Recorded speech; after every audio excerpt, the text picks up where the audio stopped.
I just want to address something right quick because a lot of times now, you probably know because your mothers, grandmothers probably always wore dresses, right? But now for the younger generation, for our younger sisters, I want to show y'all something. Get on 1 Corinthians 7:31. Don't go nowhere. Because we got to understand, like, I want you to look around just for a second. I want you to look at the stores in our neighborhood, right? And we got a discount clothing store, you know, save a lot, but we got smoke shops, liquor stores, right?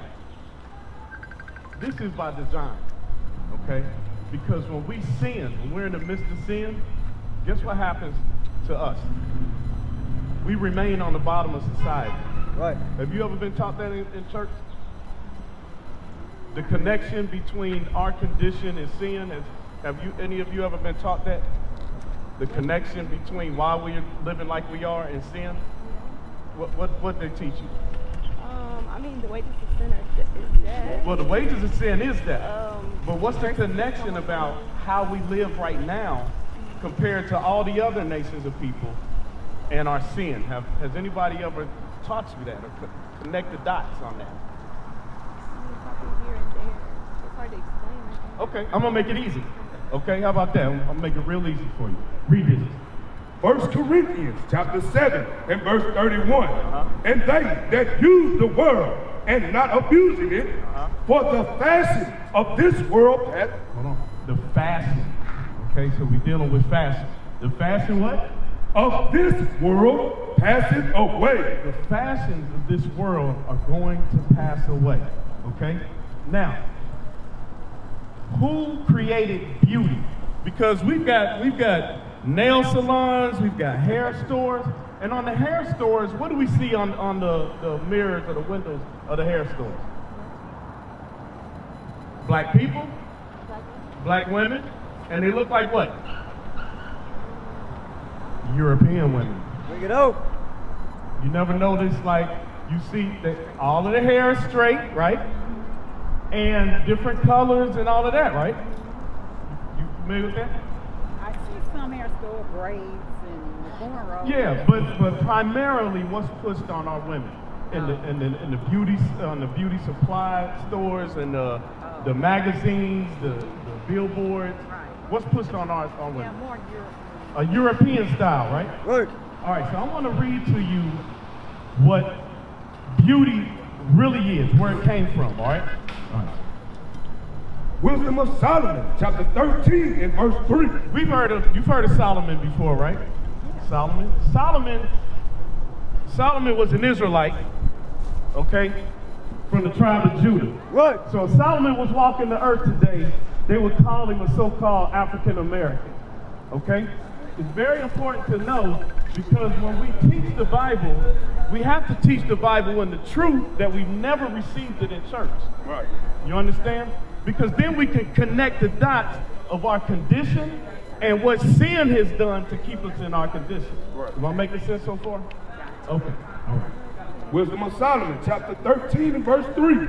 With whose beauty, if they being delighted, took them to be God. Because you have some people in some religions that they worship the moon and the stars and the creation, right? So some people, they look at the creation and they say how beautiful the creation is, right? And that's what they worship, read. Let them know how much better the Lord of them is. For the first author of beauty had created them. So wait a minute. Who created the moon and the stars and the heavens and all of that? Who created it? God did. They say he the first author of beauty. Right. He created them. Now what did he look like? He had woolly hair and dark skin. Woolly hair and dark skin. Right. So then what's the first author of beauty according to the Bible? Us. That's right. But we go to our oppressors and they tell us what beauty is. And so a lot of our women will start dyeing their hair and blonding their hair or straightening their hair. Do you know what the chemicals do to our women? Those chemicals, do you know what they do? They cause cancer. What else? How about like fibroids? You ever heard of that? There's another one, diseases like endometriosis and things like that, right? So then why are we doing that to ourselves? We don't know, right? We don't know. So look, check this out. Give me Isaiah 1 and 3. Now I'm going to show you how just your answers fit biblical prophecy to show you that this book is only for us. Right. I know we've been taught. John 3:16, God so loved the world, he gave his only begotten son. Whosoever should believe on him should not perish but have everlasting life, right? And we say, well, that means everybody. Well, if that means everybody, then all the other scriptures should add up to being everybody. Right. Right? Or then the Bible's in contradiction. But the Bible doesn't contradict itself. It's the way we've been taught it. Read it. Isaiah chapter 1 and verse 3. The ox knoweth his owner, and the ass his master's crib. But Israel, Hold on. Say that again. but Israel, So look at this. When he said, but Israel, he's saying, you blacks, you West Indians, you Haitians, you the Puerto Ricans, Cubans, Dominicans, right? But Israel so those people, do not know they don't know. my people. Wait a minute. When God says my people, doesn't that contradict John 3:16, meaning everybody? Right. That's right. Because if it's everybody, how are we going to really distinguish who God's people are? Read. My people do not consider a sinful nation, a people laden with iniquity. So now, we become a sinful nation because we don't even know that we're supposed to be keeping commandments, and we break these commandments, like what the officer was bringing out about the pants, right? So now, I want to show you something what Christ said concerning how women dress, right? So give me that in Matthew 5. And this is by no means an attack on you all, because the thing is that, guess what? Before we knew to do right, somebody had to teach us. Right. My wife, when I met her, I think she had one dress. One dress. And she never wore that dress. I met her because she had on pants. You know? And when I met her, guess what I was looking at? What most men look at when women wearing pants. Look at this. Read it. Matthew chapter 5 and verse 17. And why you smiling? Because you know it's true, don't you? Bring it up. Read it. Think not that I am come to. No. Give me 5 about the pants. 5:27. Matthew chapter 5 and verse 27. Ye have heard that it was said by them of old time, that thou shalt not commit adultery. We should not commit adultery, right? A man should be with his wife, a woman with her husband, right? Let's see what Christ said. But I say unto you that whosoever looketh upon a woman to lust after her hath committed adultery with her already in his heart. So why would a man look upon a woman to lust after her? Why would a man look on a woman to lust after her? You don't know? You got no idea. Got a boyfriend? No. Never had one? You've had one. I was married. You was married before. Okay. So there was no physical attraction though, right? Of course there was. Right. And could you dress in a way that could excite your husband? Yes. And I'm sure you knew how to do that, right? How about you, sister? Absolutely, right? And there's nothing wrong with that, right? But we're not supposed to be dressing in a way to entice other men. Right. We're going to read it again. Read it again.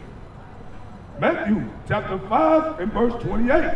But I say unto you that whosoever looketh upon a woman to lust after her have committed adultery with her already in his heart.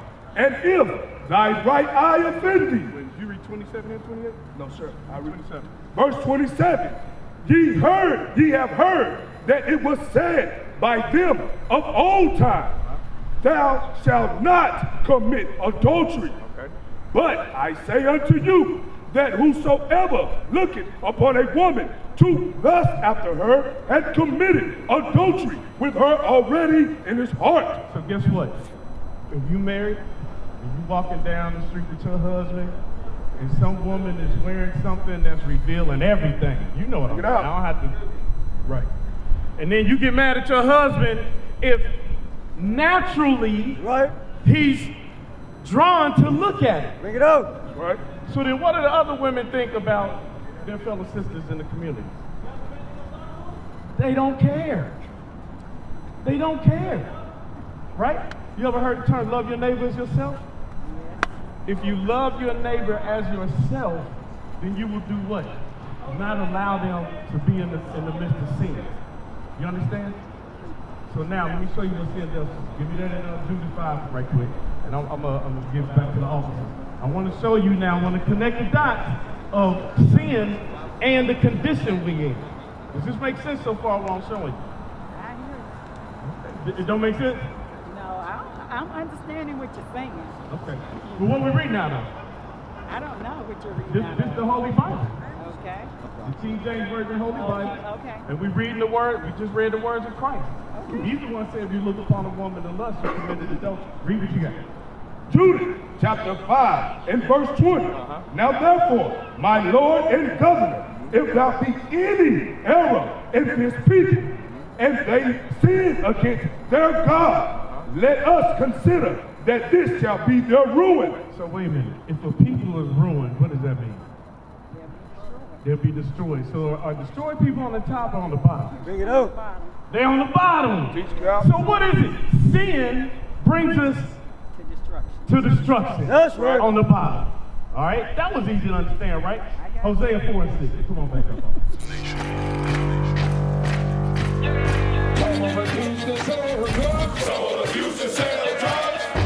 Nation is men leading by example.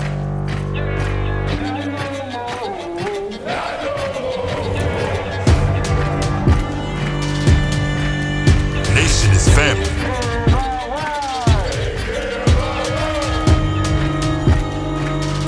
Nation is community. Nation is children with role models.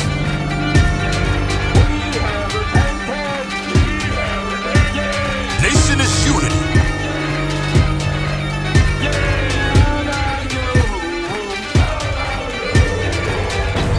Nation is you. And finally, my brethren, be strong in the Lord. His word, his word, his word, his word.